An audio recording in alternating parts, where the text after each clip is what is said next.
Hey there, happy Easter. My name is Gentry Heimerman and I'd like to tell you a short story. When I was 17, I was at a home football game and I met a girl from the opposing team. And I kept running into this girl at other events after that and quickly realized that there was more than just physical attraction going on, but there was something deeper. And if you fast forward to now, we've been married for over a decade and we have 5 children. What I didn't know when we first met were words like vocation, seminary, convent, discernment. These things were not part of my imagination and not part of my thought process. I was, up until that point, just sort of following my own will, my own plans.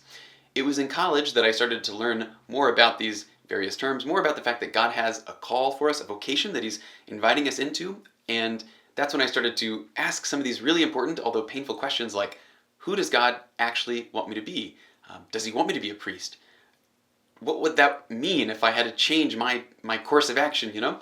And it was painful to sort of let go of some of the plans I had in mind and to ask those questions. But in the process, I started doing certain things like going to more vocations events, like to find out what it is to discern. I started meeting with the vocation director in my diocese, and I visited the seminary. And in that process, I gathered real data. Like I was able to see the real thing up close to make a better decision. I wanted God to just shout the answer to me, but instead He gave me these little breadcrumbs along the way, these little clues as to what He was calling me to. Now, of course, the shakeout is obvious. I ended up realizing that I was called to marriage, and Cindy and I have now been happily married, like I said, for over a decade.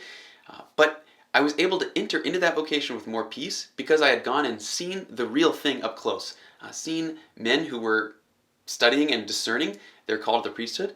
And same thing goes for a woman, I think, to see up close a convent, to see religious sisters, to see those who are in the process of maybe joining the convent. And that is why on April 23rd, we are taking our 3rd Vocations Rendezvous trip.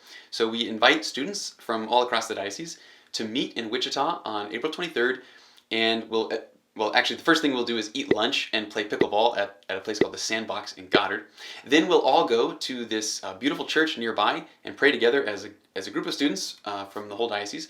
And then we'll split up, and the girls will go to visit the IHM convent that's nearby, and the boys will go to visit Newman University and the St. Joseph House of Formation. That's where some of our guys from our diocese are studying in the seminary right now. So we'll go and we'll get to see these things up close, and just going to visit is no guarantee that you're going to be a priest or going to be a religious sister. It's just a way to gather more data to see more clearly what it would look like if God did call you into that path. And hopefully it'll be a fun day as well. So the goal would be, in my mind, to have a big group from your parish led by parents from your parish, all sort of going together. But if that's not possible, if you're the only student from your parish that can go, that's okay. If you need help finding a ride, you may be able to partner with one of the other parishes nearby. If you have questions about that, you can reach out to me. I'll leave my email in the description. And the deadline to register would be April 14th. And I'll have the link to register in the description as well. So I invite you to consider that. I invite you to bring your friends or your parents along to the Vocations Rendezvous. Thanks so much. God bless.